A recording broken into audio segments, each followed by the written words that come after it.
I've been thrown out by the speaker, the sessional speaker, for trying to speak out on behalf of the great people of Nandi. I know, as you are aware, as per the standing order of the Senate, this today was appearances of cabinet secretaries, cabinet secretary of roads, cabinet secretary of sports and arts, and also cabinet secretary of national treasury. The tradition of parliament is that after the main question has been asked in the Senate, you are given opportunity to ask a supplementary question. And it is very unfortunate because I have been waiting for the CS of Roads, Murkomen, to grill him and ask questions in the Senate as per the standing orders. Came and insulted me in Nandi.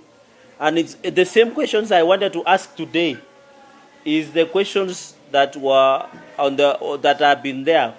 For example, about Kaiboi Chepterua Chepsaita Road, there was Nandil Simaki Road, there was Lesos Cheptiret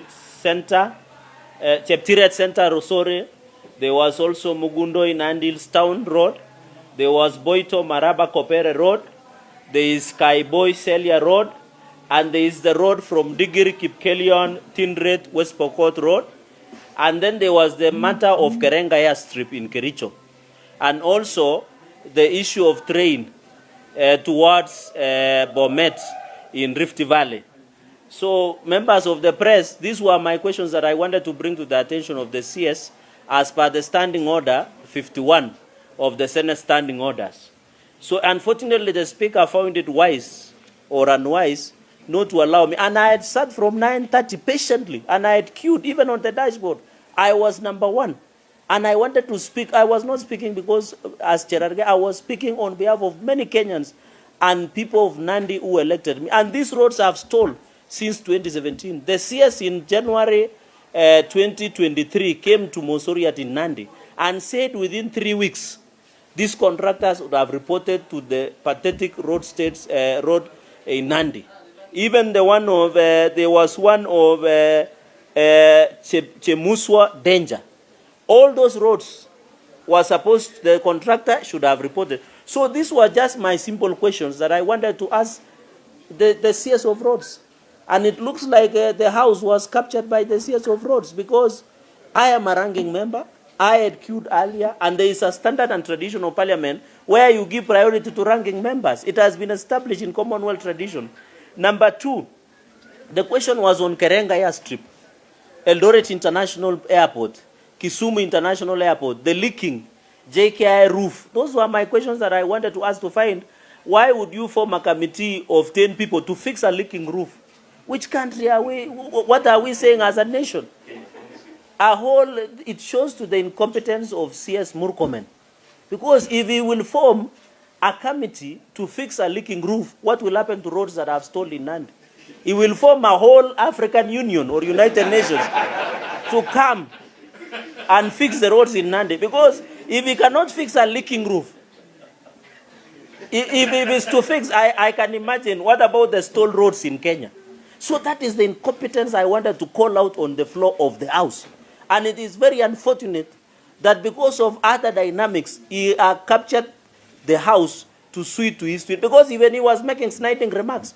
He was even answering senators directly, which is not the procedure of the standing orders. You answer the House through the Speaker. And any question that is asked by a member is owned by the House. It is not the exclusiveness. So we wanted to call out such incompetencies. This Mombasa Road, from here, the lower deck, it is flooding. It's not marked. A contractor went away with billions of shillings in the lower deck. Kenyans are, this city is like a floating city in the biblical era. The roads are being washed away, and you heard him, he defended the Chinese. Why would you defend that? We go and borrow loan from a Chinese. We bring it from China here, then we give to contractors of China to go back with our money. What will happen to our local contractors? And that is why I'm coming up with a legislative called Public Procurement and Disposal Act to amend, to say that all contracts below 2 billion exclusively to local contractors, which are Kenyans. And number two, all contracts below 200 million should be given to youth and special interest group. And I've shared it is with the legislative services. I know it will be gazetted, and I'll share with this.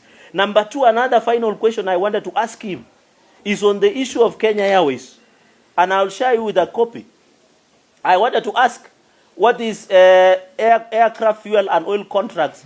The issue is why the aircrafts could not be converted to cargo. Like, for example, he gave out 3 aircrafts. The KQ have granted 3 aircrafts. B7 and 87 registered 5Y, KZJ for 8 months, and 2 aircraft 737-700 registered 5Y, KQH and 5Y, KQG since 2020. The questions was the follows, was to ask why the aircrafts could not be converted to cargo owned by KQ like 737-300S, which are much older than 700. Number 2, the issue of KQ leases, where aircrafts are parked, you know, like in Heathrow, in Hartsfield, even in New York. Number 3, what has happened to the paying of parking fees by the KQ? Of course, the small matter of the reeking roofs in KQ, and also disembarking of passengers. You know, now people are being rained on at JKIA.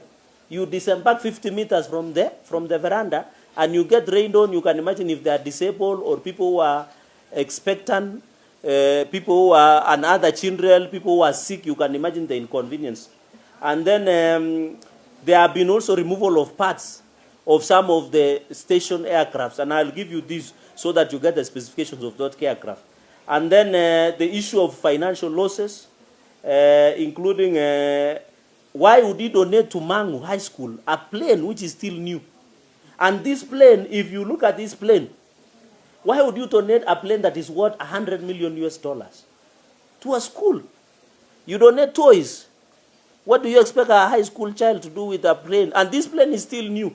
That plane, according to the valuation, is $100 million. And it could have generated around $600,000. I've done my homework very well. That's why they feared me speaking at the floor of the House. Some people could have gone for long call and short call combined. Was the aircraft? Because we wanted to see the value report. These are serious issues. I'm not personal. I'm just asking questions that are there. And then what about the book value? So and then the operational capability, the implementation of the Senate report of 2015, McKinsey report of 2015-2016, Deloitte report of 2016, and the famous small matter of Polish 5 consultants of 2019, and then this group, the one called Steer Group of March 2021. We wanted to know how much audit was paid by KQ, what were the recommendations, what are the AI expatriates expected to be there. So these were they were only 3 questions. The roads in Nandi, the issue of Cherargei Strip, and in Eldoret International Airport, the small matter of reeking roofs, and then the JKI, Kisumu. Kisumu does not even have a sewerage, Kisumu International Airport. And you know, Cherargei, by the way, is very interesting, because it's the only airport in Africa and in the world where you get stuck. Have you guys seen a plane which gets stuck? And it is the only plane where you board while wearing a gumboot. Some of us wear a gumboot so that we go to the farm. But Cherargei Strip is the opposite, and you saw what happened. So these were the issues, the 3 questions.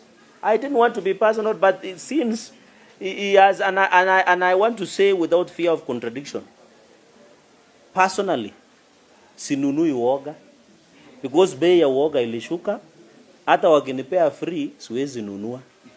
So I know truth will always stand with me. The people like Jean Marie Serone, the people who stood with the right are still remembered because they stood with the people. I want to assure my people of Nandi and the great people of Kenya, we shall continue speaking the truth and doing our oversight work without fear of anybody, including 10% from Chinese.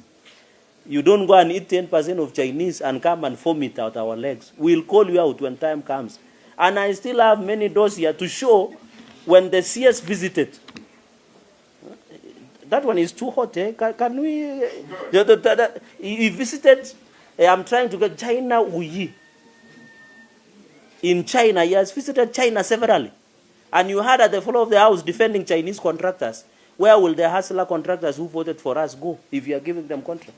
Because he received a bribe, and I am daring him to come clean on the allegation of receiving $100 million from China Wuyi when he visited in the month of between June and October. I want him to come out and tell the country Because every time when he came to insult me in the funeral, he defended the Chinese contractor. Who will defend Kenyans who are contractors?